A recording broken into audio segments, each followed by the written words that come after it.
In the history of the Yoruba people of southwestern Nigeria, few conflicts were as long and painful as the wars between the Ife and the Modakeke. For over a century, from the 1820s until 1893, these two close communities fought in a series of battles that left behind destruction, grief, and a memory of brother against brother. What started as a matter of land and settlement soon grew into deep hatred, political struggles, and repeated violence. The story began in the early 19th century, when the old Oyo Empire, once one of the strongest Yoruba kingdoms, started to collapse. Raids from Fulani forces in the north and internal struggles forced many people to leave their homelands. Among those displaced were the Oyo Yoruba, who fled south in search of safety. Some of them arrived in Ile-Ife, the sacred city considered the spiritual home of the Yoruba. At first, the Ife welcomed the refugees and allowed them to settle in a nearby area. These newcomers became known as the Modakeke, a name believed to come from the sound of their farming birds in the forests. They were hard-working farmers and warriors, and their presence added strength to Ife. In the early years, the relationship was peaceful. The Modakeke paid homage to the Ife leaders, and both communities supported each other. However, as time went on, problems began to grow. The Modakeke population increased quickly, and they became skilled farmers, producing large harvests. This new strength made the Ife elites uncomfortable. Many Ife indigenes feared that the Modakeke would one day dominate them economically and politically. Land became another source of dispute. The Modakeke wanted more space for farming, while the Ife worried about losing control of their ancestral land. The situation worsened because of the larger political struggles happening in Yoruba land at the time. After the fall of Oyo, many Yoruba states were at war with each other. Ife and Modakeke were drawn into these conflicts, sometimes fighting on different sides. This widened the division between them. By the 1830s and 1840s, tension had grown into open hostility. The Ife accused the Modakeke of arrogance and of refusing to fully respect their authority. The Modakeke, on the other hand, felt they had earned a rightful place in Ife through their hard work and military contributions. The first major clashes between the two groups were devastating. Houses were burned, farmlands destroyed, and families scattered. What made the wars more painful was that both sides were Yoruba people who shared the same language, traditions, and culture. Neighbors who once traded with each other became enemies overnight. Over the decades, the fighting became a cycle. Whenever peace treaties were signed, they never lasted long. Small disagreements or provocations often led to renewed violence. The wars were fought with swords, spears, and muskets, and villages were constantly raided. Each side wanted to prove its superiority and secure its survival. In the mid-19th century, the conflicts spread beyond Ife itself. Other Yoruba states, such as Ibadan, Ijebu, and Egba, sometimes took sides, using the wars to push their own interests. This made the Ife-Modakeke conflict even harder to end.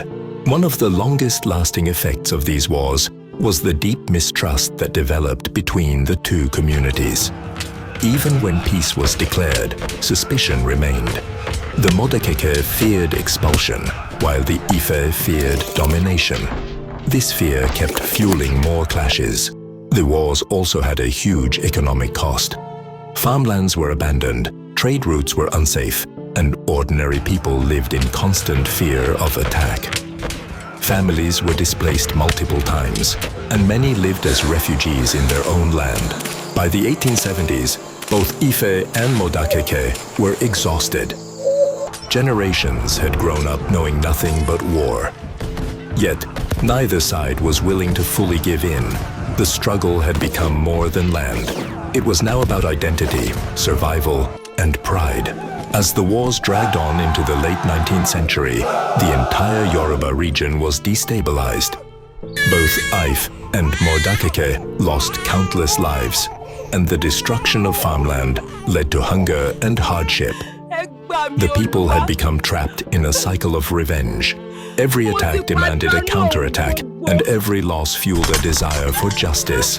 By this time, the conflict had lasted for generations, and many could not even remember the original cause. Children grew up hearing only of the hatred between Ife and Modakeke, and this poisoned their minds before they were old enough to understand peace. During the 1880s, the fighting became worse than ever. Warriors from both sides raided villages, set fire to homes, and forced civilians to flee.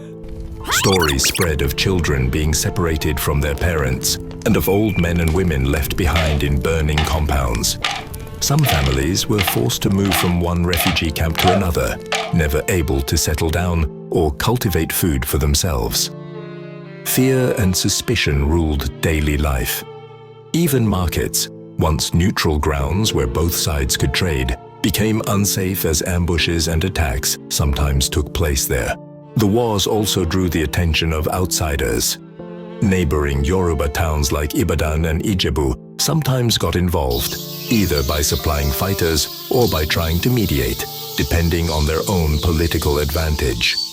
The conflicts weakened the whole Yoruba nation at a time when unity was badly needed. Beyond the Yoruba, the British were already expanding their influence in Nigeria. They watched the endless battles with interest because the disunity made it easier for them to step in and gain control. By the early 1890s, the destruction had reached a breaking point. Entire farmlands lay abandoned, roads were unsafe, and famine threatened both communities. Leaders from other Yoruba kingdoms pressured Ife and Modakeke to stop the fighting, warning that continued war would only make them vulnerable to outside domination. Despite these pleas, hostilities carried on until 1893, when the British finally forced their way into the conflict. The British declared an end to the wars and imposed a peace treaty. Under this arrangement, the Modakeke people were asked to leave their settlement near Ife and move to a new location further away. The British claimed this relocation would reduce tension by creating physical distance between the two groups. Many Modakeke resisted, feeling it was unjust after all their years of farming and fighting, but in the end, they were compelled to move. For the Ife, the relocation was seen as a victory and the restoration of their authority over ancestral land. For the Modakeke, it felt like yet another painful displacement in their long history. This relocation ended the century-long cycle of wars, but it did not erase the wounds. The Ife and Modakeke remained deeply mistrustful of each other. For over 100 years, the people fought, but in the end, neither side truly won. Both Ife and Modakeke lost countless lives and opportunities. This story stands today as a warning. It teaches that when brothers fight, their enemies prosper and their strength is lost. It shows that conflicts, if not handled early, can grow into generational wars that nobody remembers how to end. Most importantly, it reminds us that peace and reconciliation are the only paths to a better future.